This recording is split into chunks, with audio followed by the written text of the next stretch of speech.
Fluid dynamics में जो पहला पॉइंट हम लोग डिस्कस करने जा रहे हैं, देखो अच्छा लास्ट लाइन छोड़ दिया, ध्यान दो। हम कुछ डायग्राम बना रहे हैं और इससे हम कुछ सवाल पूछेंगे इस रिलेटेड। मान लो एक कंटेनर है जिसका ये क्रॉस सेक्शन, ठीक है। फ्लूइड ऐसे मान लो कुछ बारिश हो रही है, कोई फ्लूइड आ रहा है v वेलोसिटी से, this is speed of fluid, okay. और this area of cross section, इस कंटेनर का क्रॉस सेक्शन जो है एरिया एस है। तो ऑब्वियस है फ्लूइड इसमें इंटर करेगा, फ्लूइड इसमें इंटर करेगा, okay.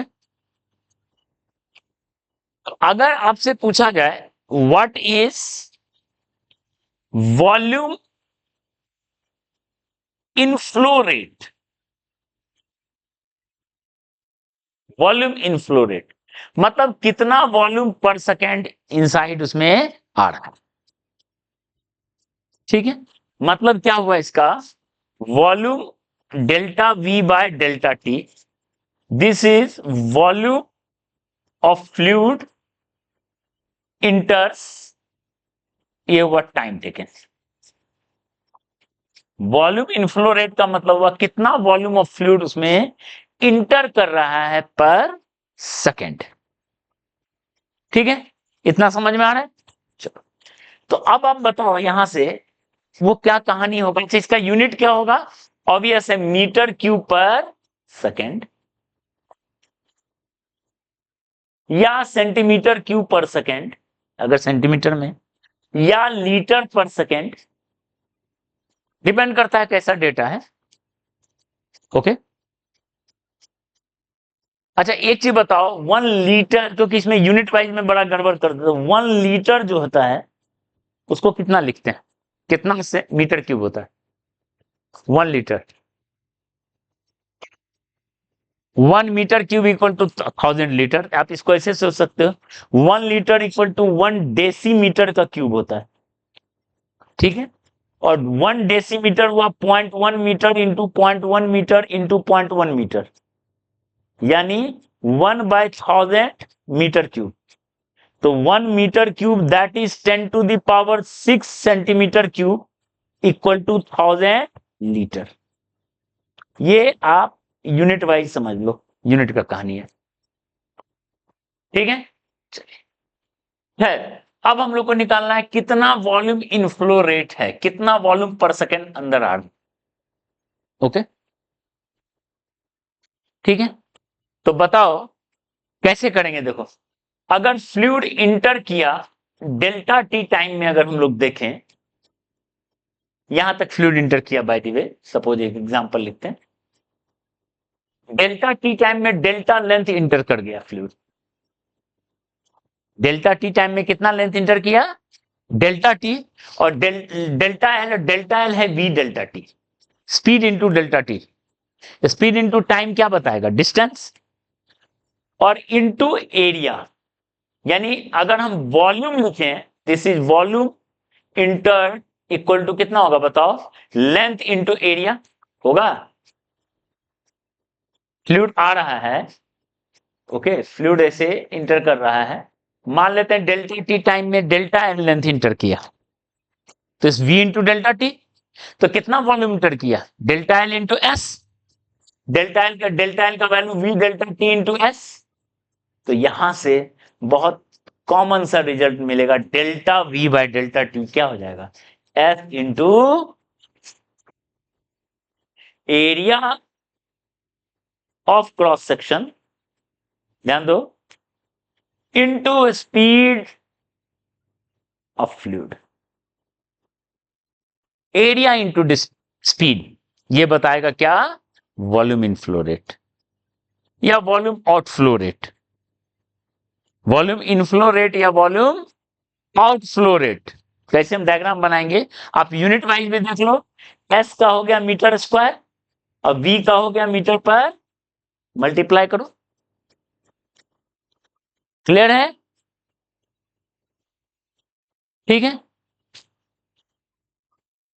Delta M by delta T that is mass in flow rate, क्या होगा बताओ? वॉल्यूम से मास में कैसे लिखेंगे? Density into rho S V. Rho S V क्या बताएगा? Mass in flow rate. Clear है? Mass in flow rate. तो जैसे मान लो कोई ऐसा ट्यूब टाइप का है, ये एरिया है S1, इंटर कर रहा है फ्लूइड V1 स्पीड से, ये एरिया है S2, लीव कर रहा है V2 स्पीड से। इंटर कर रहा है V1 स्पीड से, लीव कर रहा है V2 स्पीड से, यानी volume in flow rate equal to volume out flow rate. Volume out flow rate, जितना से इंटर कर रहा है उतना से लीव कर रहा है, यानी S1 V1 equal to S2, और इसी को बोलते हैं इक्वेशन ऑफ कंटिन्यूटी। इसको बोलते हैं इक्वेशन ऑफ कंटिन्यूटी। क्लियर है? इक्वेशन ऑफ कंटिन्यूटी इसको बोलते हैं। तो फ्लूइड डायनामिक्स का पहला पॉइंट हो गया इक्वेशन ऑफ कंटिन्यूटी। ठीक है, अच्छा मान लो यही पाइप दो पार्ट में बढ़ जाता, ऐसा पाइप में इंटर कर रहा है फ्लूइड, और यहां एक पार्ट में बढ़ जाता, इधर एक पार्ट में बढ़ जाता। V1 से इंटर कर रहा है, V2 से इधर लीव कर रहा है, V3 से इधर लीव कर रहा है। इधर का एरिया S1, इधर का एरिया S2, इधर का एरिया S3। तो क्या लिखेंगे बताओ? Volume inflow rate equal to volume outflow में दोनों है, volume inflow rate equal to volume outflow rate. Clear है? इस पे भी क्वेश्चन रहता है। ठीक है, डन, ओके। कुछ और छोटा छोटा पॉइंट प्लीज।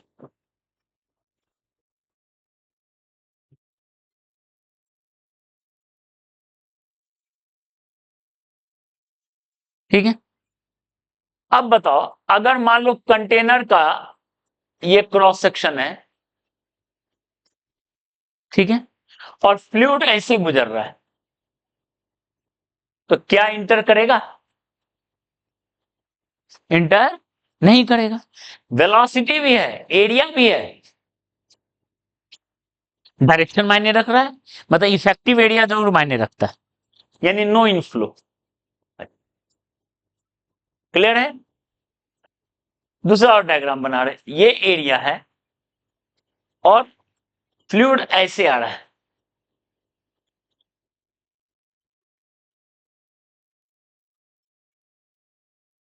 ठीक है, स्पीड है v, एरिया है s, लेकिन अभी इनफ्लो होगा, जरूर होगा इनफ्लो।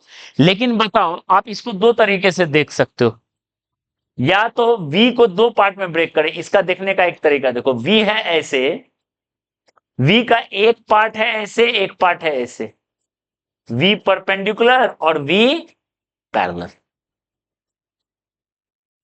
ठीक है, तो बताओ इंटर करने के लिए कौन सा रिस्पॉन्सिबल है? v परपेंडिकुलर, ये पार्ट जो है रिस्पॉन्सिबल है।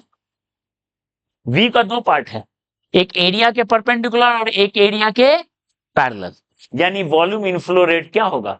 Volume inflow rate equal to हो गया S इंटू वी परपेंडिकुलर। ठीक है ना? v का परपेंडिकुलर पार्ट, पैरेलल पार्ट नहीं। क्लियर है? v perpendicular is perpendicular component of velocity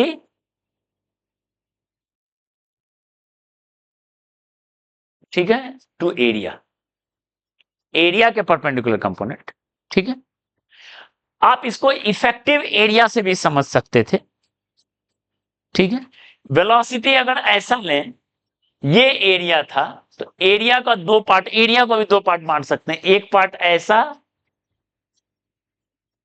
एक पार्ट एरिया का ऐसा, ठीक है, और एक पार्ट एरिया का ऐसा, एक पार्ट सॉरी एक पार्ट ऐसा। ये दो पार्ट एरिया मिलके वो पार्ट एरिया बनता है, वो बड़ा एरिया। तो बताओ ये बन जाएगा इफेक्टिव एरिया। खैर अभी आप लोग सिर्फ वेलोसिटी के पार्ट से समझो, एरिया को ब्रेक करना मत सीखो, क्योंकि एरिया को ब्रेक करना आप सीखोगे 12th में, एरिया वेक्टर, जब फ्लक्स वगैरह निकालेंगे। अभी आप वेलोसिटी का ही पार्ट को समझो, वेलोसिटी का ही पार्ट क्या लेंगे, एरिया के क्या लेंगे, परपेंडिकुलर ले लेंगे, ठीक है। अदरवाइज एरिया को भी आप ब्रेक कर सकते थे। खैर ये पॉइंट समझ में आया, एस इंटू वी परपेंडिकुलर, ये है inflow rate. Okay done, equation of continuity.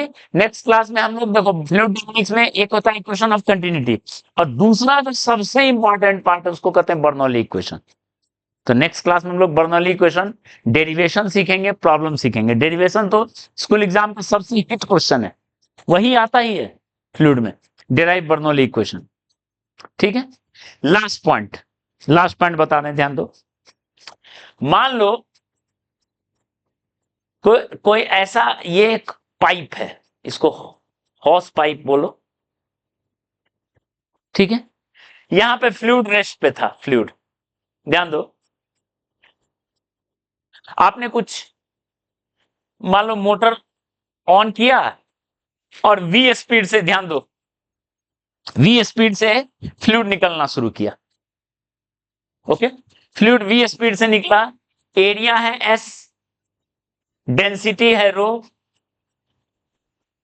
तो आप खुद एक्सपीरियंस किए होगे, जैसे पाइप से पानी निकलता है, पाइप को फोल्ड करना पड़ता है, अदरवाइज क्या होगा, छूट जाएगा। यानी इस वक्त उस पर थ्रस्ट फोर्स लगेगा, एक रिएक्शन फोर्स बोलो,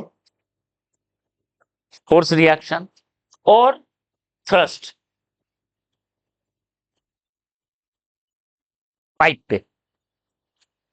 तो सवाल है वो किसके इक्वल होता है, वो होता है रो एस वी स्क्वायर के। लोग डेटा याद कर लेते हैं, हम उसको प्रूव कर देते हैं, rho S V square. Next class में इस पे भी क्वेश्चन लेंगे और इक्वेशन ऑफ कंटिन्यूटी पे भी लेंगे, उसके बाद बर्नौली बताएंगे, ये दोनों पे क्वेश्चन लेंगे, ठीक है। और वो दोनों क्वेश्चन जो होमवर्क दे तो उसको डिस्कस भी करेंगे। ओके चलिए, तो अभी देखो फोर्स कैसे हुआ। अभी हमने देखा delta M by delta T, इतना इतना रेट से मास निकल रहा है उससे। ओके, तो आप फोर्स पढ़ चुके हो, फोर्स इक्वल टू होता है rate of change of momentum, rate of change of momentum, Newton second law, Newton second law. आप यहां से जज कर सकते हो, मोमेंटम को लिख सकते हैं delta M into V by delta T, mass into velocity, delta M mass जो निकला उसका वेलोसिटी वी, क्योंकि पहले रेस्ट पे था और वी से निकलना शुरू हुआ, तो मोमेंटम का चेंज कितना हुआ, delta M into V. Okay, this is rate of change of momentum, ठीक है। और डेल्टा एम किसके इक्वल है, delta M by delta T, rho S V into, this is reaction force, rho S V square. Clear है। यही अगर मान लो वी से इंटर करता, मान लो ऐसा पाइप होता, आप खुद जज कर सकते हो, यहां से देखो, ऐसा पाइप में वी से इंटर करता और वी से लीव करता, रेस्ट में नहीं था, वी से इंटर करता वी से लीव करता, तो कितना फोर्स लगता, तो मोमेंटम क्या होगा, डबल हो गया। ऐसे मोमेंटम एमवी से ऐसा होता था तो कितना होता था, 2 MV चेंज होता था। रिफ्लेक्शन वाला बताए थे, क्रिकेट बॉल बैट वाला क्वेश्चन, कोई एम मास यू स्पीड से हिट किया और यू स्पीड से लौट गया, तो मोमेंटम में क्या चेंज होता था, 2 MU, जीरो नहीं होगा क्योंकि डायरेक्शन है।